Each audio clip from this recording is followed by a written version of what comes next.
What is up, Steelers Nation? Thank you so much for jumping on to another episode of All Steelers Talk. I'm Noah Strackbine, joined always by my main man, Steven Thompson. Find us on youtube.com/All Steelers Talk or subscribe anywhere you get your podcast. The Pittsburgh Steelers, they prepare for Week 18 against the Baltimore Ravens and hopefully keep this season alive under Mason Rudolph. But hey, nothing comes, no changes are made without a little bit of drama, and the Pittsburgh Steelers had some rumors floating around that we got to dive into regarding their quarterback situation. Meanwhile, a college football quarterback that my man Steven has been on for a long time may be making his way up the draft boards, and at this point, it's time to have the conversation. Should the Pittsburgh Steelers consider this guy in the NFL draft? On top of that, when it comes to Week 18 against the Baltimore Ravens, there is a very concerning referee crew that is about to officiate the Pittsburgh Steelers playoff deciding matchup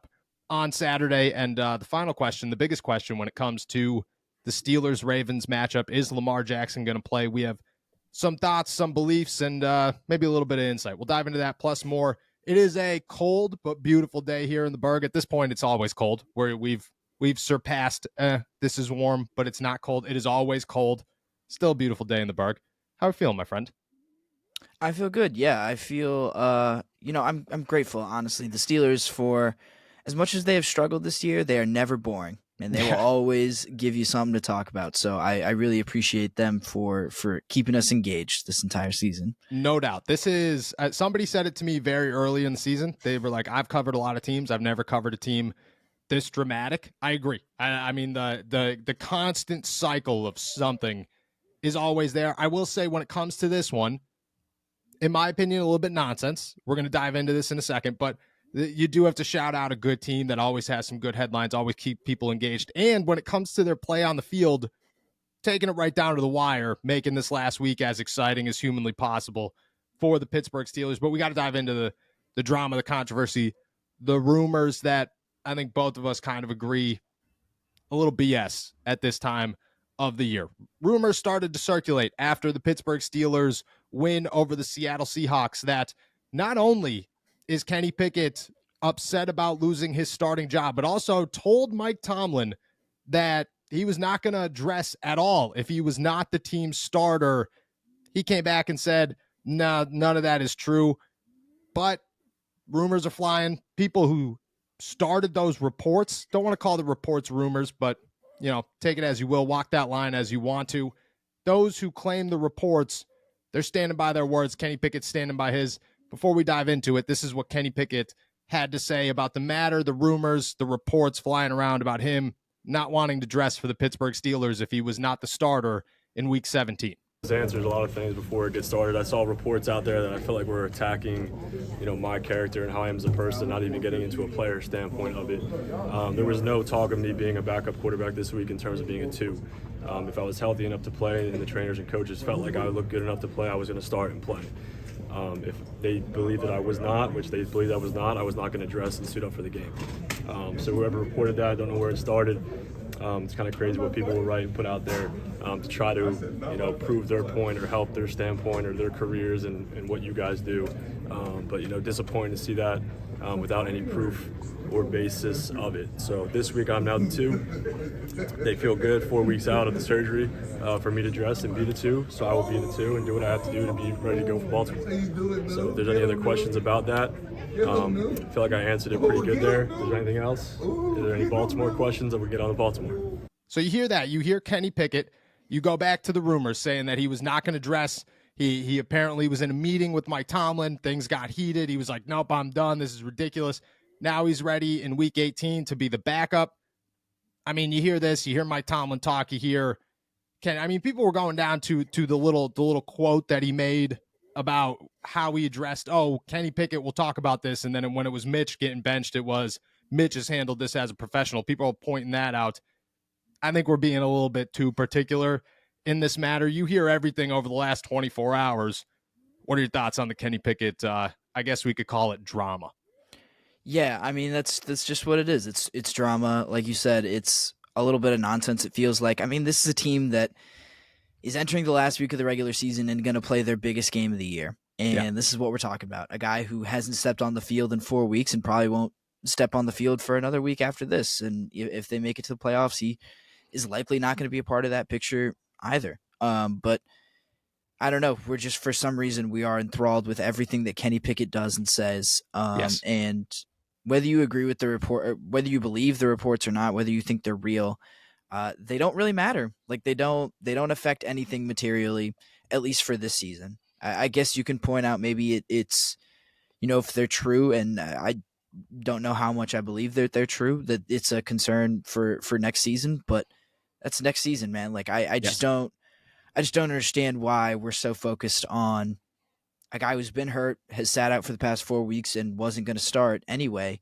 Why he is the center of attention for this team that is playing their biggest game of the year. That just seems wrong. It seems like the priorities are a little mixed up when we're talking about this over, an actual game, an actual big game, Yeah, and I feel like somebody somewhere ran with it. I kind of feel like, in my head at least, when all this started coming out, I was like, well, yeah, like, what do you think he was going to do? Just be like, oh, okay, sounds good. Glad that I lost my job over an ankle injury. I was just starting quarterback all season long, all off season long. This guy was your number 3. Cool, whatever. Like, I didn't expect it to be smooth. I didn't expect Mike Tomlin to sit Kenny Pickett down and be like, hey, pal, we're going to bench you. And then be like, man, that's awesome. Thanks. Shucks. Yeah, like, no, I didn't expect any of that. I think somewhere along the way, it was the snowball effect, and it turned into Kenny Pickett probably wasn't super happy about the decision to Kenny Pickett said there was no way he was dressing whatsoever. I will point out a couple of things here, because a couple of things have been pointed out to me that I do think, when you're just laying out all the facts, they are interesting. That Kenny says that he was not cleared, or that he was cleared he was not cleared until Saturday, something like that, but he was questionable on Thursday. So somewhere along those lines. Second, he says that if he was healthy, he was going to start. Mike Tomlin announced, even though he was questionable, that Mason Rudolph was going to start. So I feel like there's some inconsistencies in everything that's going on. And that's why I kind of believe that, like, it probably wasn't as cut and dry as one side or the other side wants to make it. I think the bigger picture here is, just like you said, this is week 18. This is the Baltimore Ravens. This is do or die. This is the playoffs. Mason Rudolph is the starting quarterback of the Pittsburgh Steelers. And the only thing people want to talk about right now is whether or not Kenny Pickett said he was going to dress as the number 3 quarterback against the Seattle Seahawks and be inactive unless both Mason Rudolph and Mitch Trubisky got hurt. Then he can enter a game. I think that is just like how we got here. There's been a lot of drama for the Pittsburgh Steelers this season. A lot of nonsense. I think a lot of the nonsense was, warranted to be talked about, especially at length in some of them. This one, it was like, it almost hurt me to put it down. Like when we were talking about today's show, I was like, we have to talk about Kenny Pickett. Right. But like nobody wants to talk about Kenny Pickett because this is ridiculous. To add to this, to kind of move this forward, Kenny remains the quarterback 1 for the Pittsburgh Steelers on their depth chart as of week 18. That did not change. Do you think that Mike Tomlin's words, Kenny Pickett's words, everything that's happening here, you think that the Steelers starting to move away from the strong, solidified belief that Kenny is the dude in the future? Or you still hold strong to what we talked about on Monday, which is this is still Kenny's team, nothing's going to change? Well, yeah, I mean, I think you can't ignore the fact that Kenny did kind of get benched. I mean, look, like he was somewhat healthy, at least, and he is working his way back, and he is going to be healthy this week, and he is still not the starter.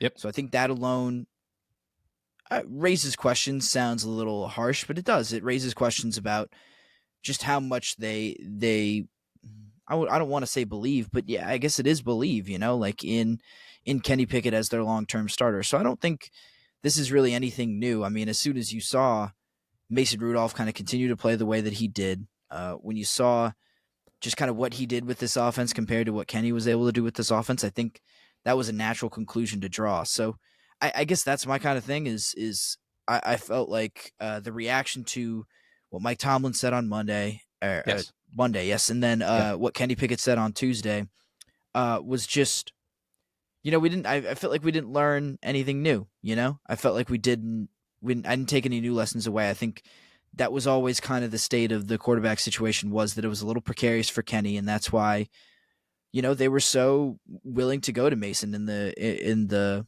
first place at all. And then as he plays better, as he shows what he can do with this same offense, then I think that's what kind of sparks the belief that they might not be souring on Kenny, but just not as Leaf said, not as firmly in on him as the future of this franchise as they might have been, which is understandable. I mean, I think it's perfectly reasonable, and it doesn't disqualify Kenny as the quarterback of the future, but questions have to be asked right now.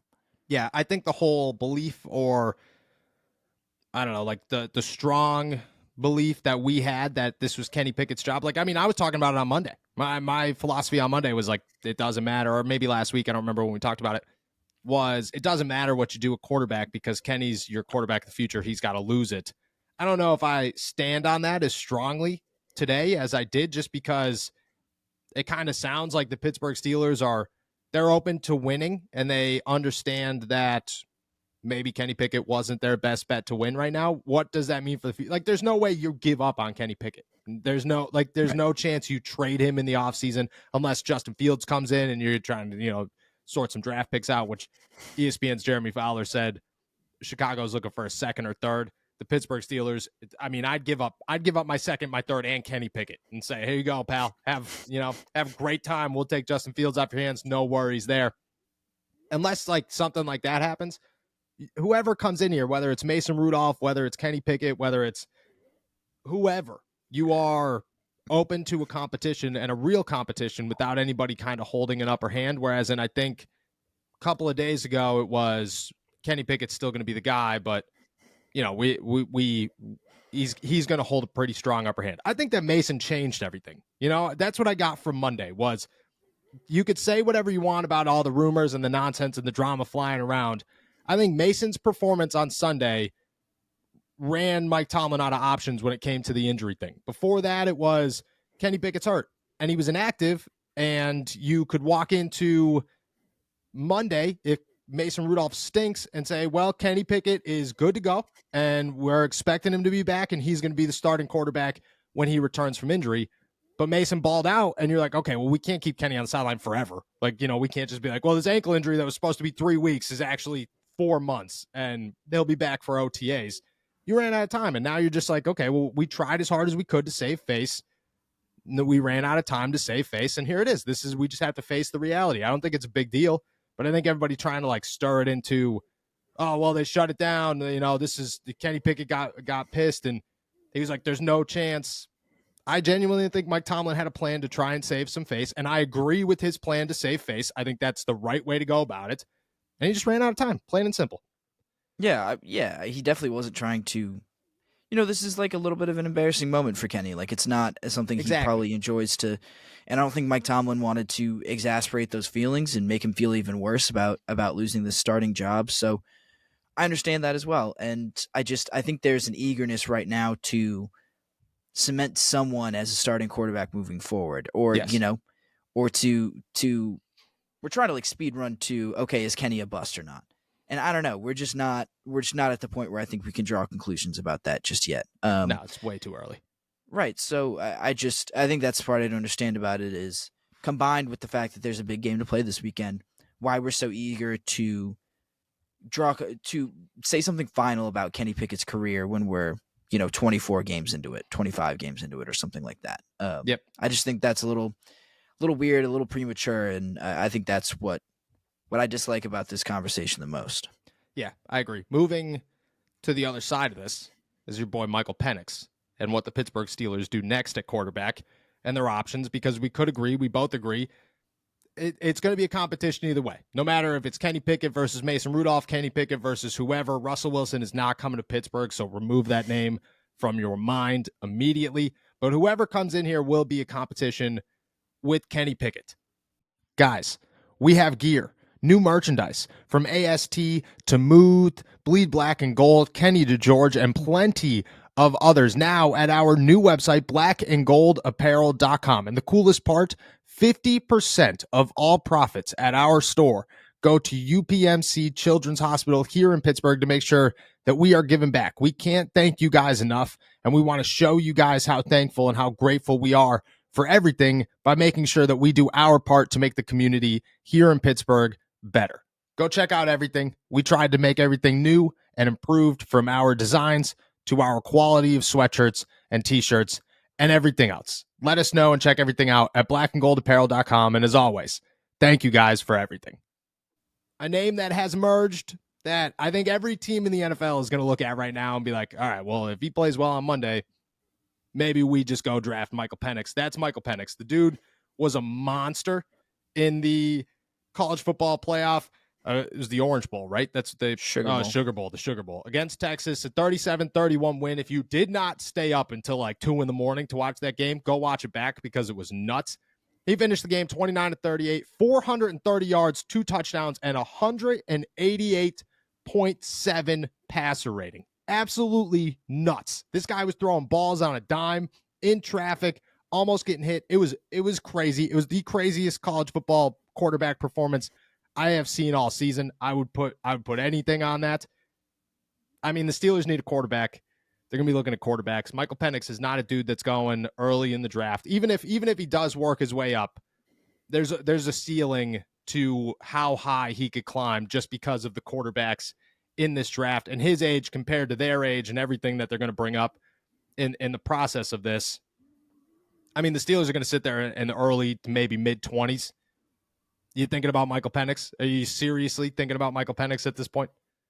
Well, I think it's weird because right now, so I looked at Tankathon before I came on here, and they have him not going until like pick 43 or something. I remember us talking about that last time though, and it was the same thing. Like they had him much later than everybody anticipated. Right, and this is a guy, so especially if he plays well on Monday, if he's even remotely good on Monday, he's only going to get better in kind of the off-season workouts. Like when he's just throwing in shorts, he's going to be able to sling a football like 60 yards, and it's going to be the most beautiful thing you've ever seen. So I don't expect him to fall at all. Like anything negative that you know about Michael Penix, you already know about it. You already know about it now. Like not a particularly great athlete, although I thought he moved around and manipulated the pocket incredibly well against Texas. He's also a little older. He's 23 years old. He's going to be 24, I think, by draft time. That's pretty old, but I think you worry about that less with a quarterback as compared to like, a running back or receiver or anything. The weird, he's the 6th quarterback on these kind of, I feel like on Tankathon, at least they have him ranked as the 6th quarterback, like behind guys like Bo Nix and JJ McCarthy. I don't really see that at all. So to kind of bring this full circle, if I'm the Steelers, I absolutely consider it. I'm just a little worried about the positioning, because are you going to draft another first-round quarterback? Like, is that might be where Michael Penix ends up. I like could absolutely see him climbing up into the first round, late 20s, like early 30s. Like that's entirely possible. So I don't think the Steelers should take him with a first-round pick, even if they're in, if they get the 7th seed, they'd be like the 21st or 22nd, something like there. Yeah. And so that seems like a little bit of a reach. I think everyone should draft Michael Penix if you have the chance to, but that might be a little bit high, especially considering they've got a lot of other needs that I think can be a little bit more pressing. But the flip side of that is, man, like I kind of believe Michael Penix can change a franchise. So I'm not really sure, quite honestly. Let me ask this: if the Pittsburgh Steelers had a quarterback right now, a really, really good quarterback, what's your outlook on him in Week 18? Where do you think they are? How far do you think they go? Like a really good quarterback? Yeah. They had if you threw I don't know, a Michael Penix. If you threw Michael Penix on this football team today, where do they sit currently? How far do they go? Well, they have at least I want to say 2 more wins, right? Like they don't lose that if right now, like we're not assuming that he's been on the team for the entire season, right? No. He was on the team. He was their starting quarterback in 2023, Michael Penix Jr. Where are they sitting currently in Week 18? Oh, well, I mean, they win at least like 2 more games, right? Like they have a playoff spot, like for the most part, pretty locked up. Like they're just playing for seeding at this point. I would have to imagine like they don't lose that Browns game. I kind of doubt they lose that Jaguars game just because of how they, I don't know, how they played defense in that game. I thought was pretty good. Yeah. And there are other, no chance they lose to Arizona or New England. Yeah, not a chance. Not a chance. So they have, that's like at least 3 wins, 3 extra wins, maybe 4. And these guys are sitting pretty with a playoff berth already in hand going into week 18. So competing for the AFC. Competing for the top seed in the AFC. How far do they go? They're a Super Bowl contender. They're not like the biggest Super Bowl contender, but right, but in a wide open league, like they're a much better place than they are right now. Right now, you're talking about who could you beat if you make make the postseason? Who are your best options to avoid just the scariest teams?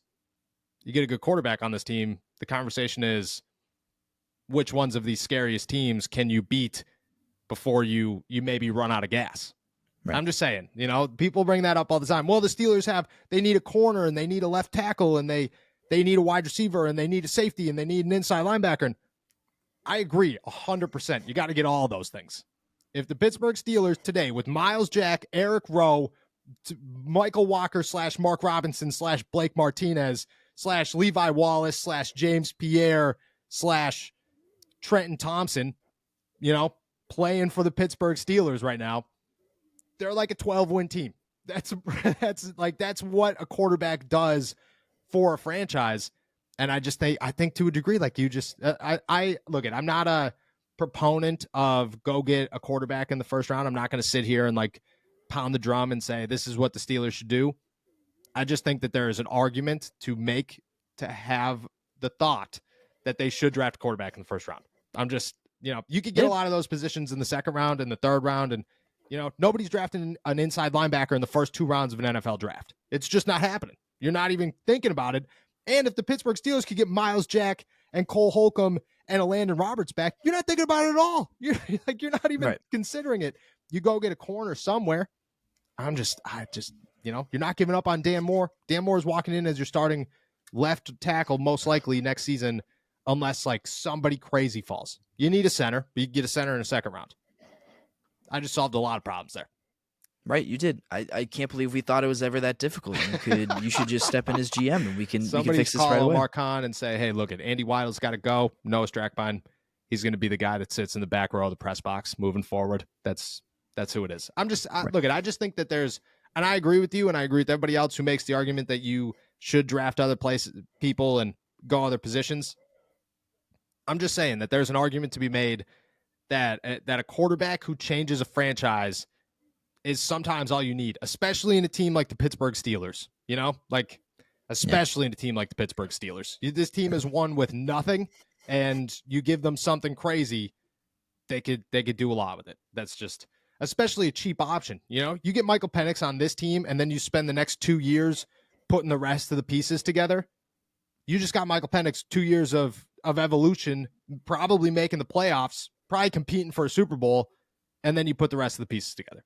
I think it's, I'm still right now, if you had to ask me if you could go into the offseason and pick any quarterback to come play for the Pittsburgh Steelers next year, my option is Justin Fields.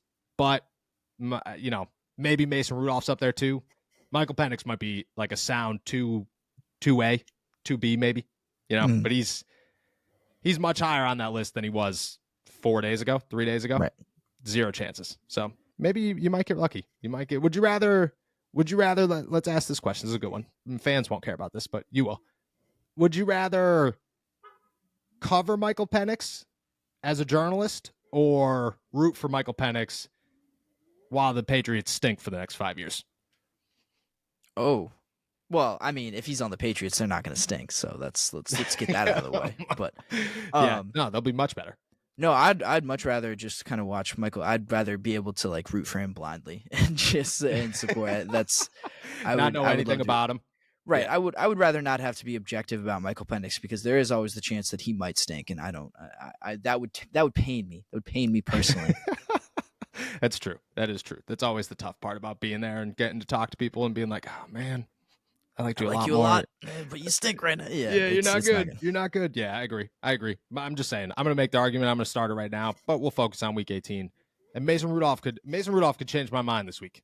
I could be a big bring Mason Rudolph back. What are you even thinking about? He's your starting quarterback for cheap in 2024. All right, let's talk about the game on Saturday. The Pittsburgh Steelers, they got hit with a rough one here.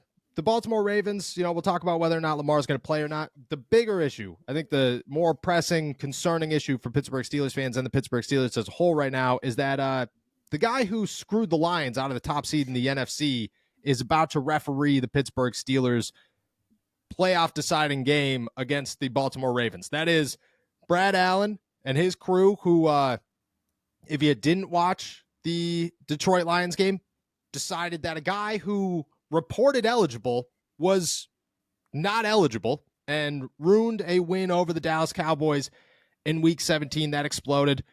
He's been removed from the playoffs, I guess. Him and his crew have been removed from the playoffs.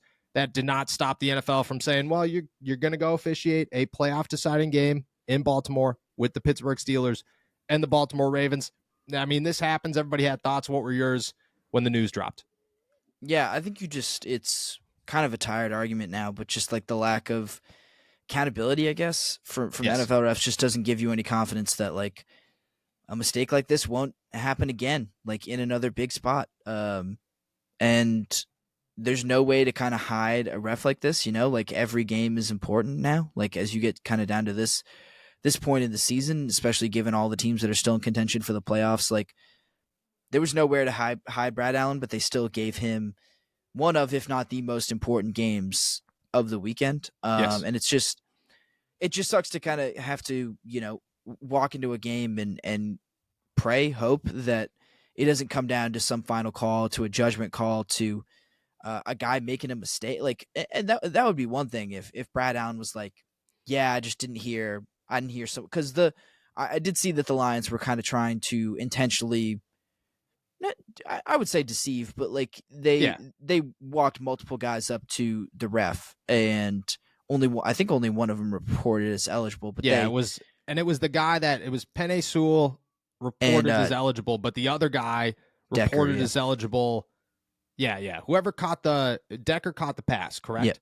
Yeah. Mm-hmm. So Sewell reported eligible like 2 or 3 times before that in the game, and then they switched it up and went Decker on the last one. Yeah. But they sent 2 guys out there, so there's like they sent 2 guys out there intentionally to kind of mess with the defense a little bit. But I mean, look, if Brad Allen had just been like, yeah, I made a mistake, like he did report as eligible and I just didn't hear him or something, or something like that, like that'd be much easier to swallow, and that helps you kind of believe that they're not just putting their head in the sand, and they're not just kind of ignoring when things go wrong, when there's an obvious mistake. Like I would appreciate that more than just kind of doubling down and saying, no, I actually did everything right, and it was the team who's actually wrong. It's concerning. It's concerning because officiating has been something that we just can't stop talking about. Like the NFL just can't kind of seem to get out of their own way with talking about officiating and all that stuff. So if it just hasn't been solved now, and it doesn't seem like they have any kind of incentive or belief that they need to solve a problem, and that's just concerning, especially when, if you're a team whose season is literally on the line going into this game that he's officiating, it doesn't feel good. No, it definitely cannot feel good. Look, the Steelers are not going to run out there and call some trick plays, and hopefully this game is decided well before the fourth quarter so you don't have to worry about it.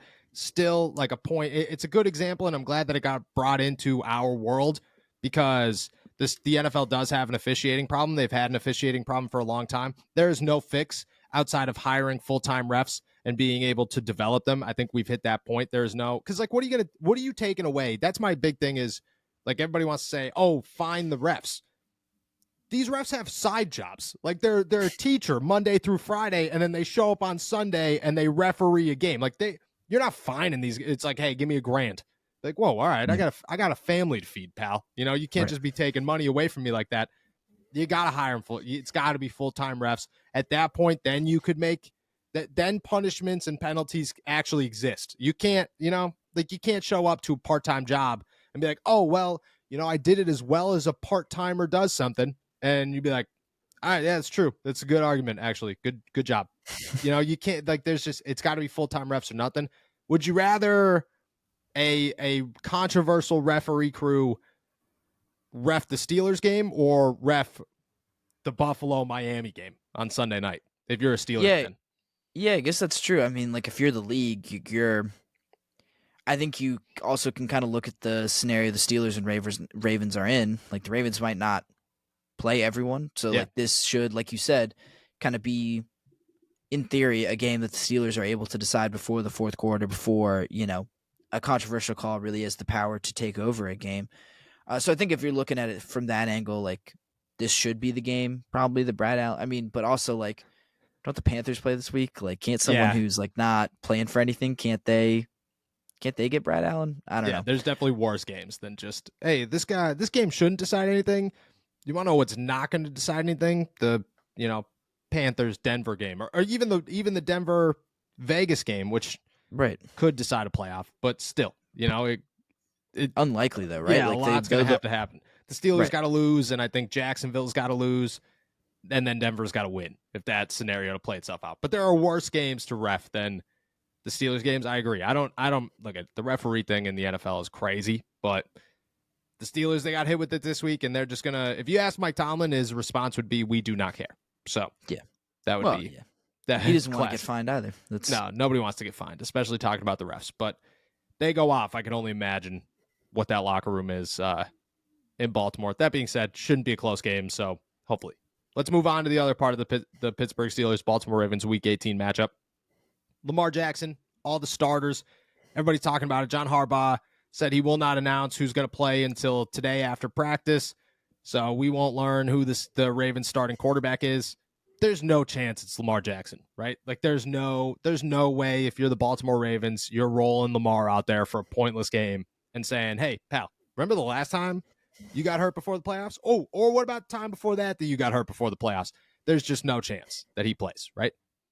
Yeah, there shouldn't be. I can't think of an argument why you would want him to play. I remember seeing John Harbaugh say after the game that he was like, we're going to have a conversation about Lamar. I know he wants to play. And it's like, what conversation are you having, man? The conversation is, Lamar, you're not playing. Like, this is ridiculous. So, yeah, I do wonder kind of how many starters they're actually able to sit, Like, Lamar Jackson, certainly not going to play. Probably not like OBJ, and I think I saw Zay Flowers. OBJ is going to play. Dude's like 37. And I saw Zay Flowers was hurt. He didn't practice at least yesterday, maybe. So I do wonder like how many of those guys you're going to be actually able to sit, because you can only call up so many practice squad guys. You can only make so many guys available other than who you already have on the roster. So they're going to face some regulars. I feel like especially on defense, they're going to face a lot of those same starters, especially compared to the offense. But the Baltimore Ravens have literally nothing to play for. Like there's no reason to do this. And especially when you can give your guys 2 weeks off, like at this point in the season, like that is such a huge advantage going into, for a team that has a bye. So yeah, absolutely no reason for the Ravens to play their starters, and the Steelers should be able to feast off of that. Yeah, I'm not somebody who believes in the rust. I'm not somebody who's like, oh, you gotta, if you sit them for 2 weeks, man, they might stink in the divisional. If they stink in the divisional round, you shouldn't have been there. Like that's, you just played 17 games. You're ready to go. Right. And 2 weeks off is really gonna mess with you. And this is a team that wants to win the Super Bowl. Yeah, exactly. You're gonna get a week off, and like you literally have to play one game, and then you get a week off anyways, and a week off filled with as much confusion and distractions as you could possibly throw at somebody. That's what's gonna happen. Like no. Yeah, I'm not somebody who believes in that. I don't think John Harbaugh is somebody who believes in that. If I'm the Baltimore Ravens, my only priority is to keep Lamar Jackson and everybody else who is a key proponent to making the Super Bowl run healthy going into the postseason. In my opinion, that should include OBJ. It should include probably Gus Edwards at this point. Yeah. It should definitely include Lamar, 100% include Lamar. It should include Zay Flowers. Should include as many offensive linemen as I could get out there, but that one's the toughest part because you only do have so many backups. It would include Roquan Smith. There's no chance Roquan Smith is going out there. It would also include Marlon Humphrey. Kyle Hamilton has also had injury concerns. Yes. So, he's been banged up. That's what I'm saying. There's if it's me, it is what is my list of who means the most to this team? How many of them could we get off the field And I think that should help for the Pittsburgh Steelers. There's a lot of people that are like, oh, well, Tyler Huntley's good. He had a perfect passer rating. He threw one pass against the Miami Dolphins. Look at Snoop Huntley. He might be a Pro Bowler. He does not concern me. Yeah, Kenny Pickett can't say that, can he? No, he cannot. I still remember sitting in, I was saying before we got on here, I was planning the Senior Bowl trip, and I still remember sitting in that Airbnb going, did Tyler Huntley just make the Pro Bowl over Kenny Pickett? And it happened. I think I wrote that story. Yeah, I think I wrote about that. You did? You did. Yeah. Crazy times. But Pro Bowl, Kenny Pickett can't say it, and he's not going to say it this year, but I'm not concerned about Tyler Huntley, and I don't think the Pittsburgh Steelers should be. And if Mason Rudolph plays as well as he did, this should be the easiest win that the Pittsburgh Steelers get of their last three. Not worried about Lamar if you're somebody who is. Wait until this afternoon, and then you'll get some. You'll be like, oh, okay, cool, he's not playing. Awesome. Sounds good.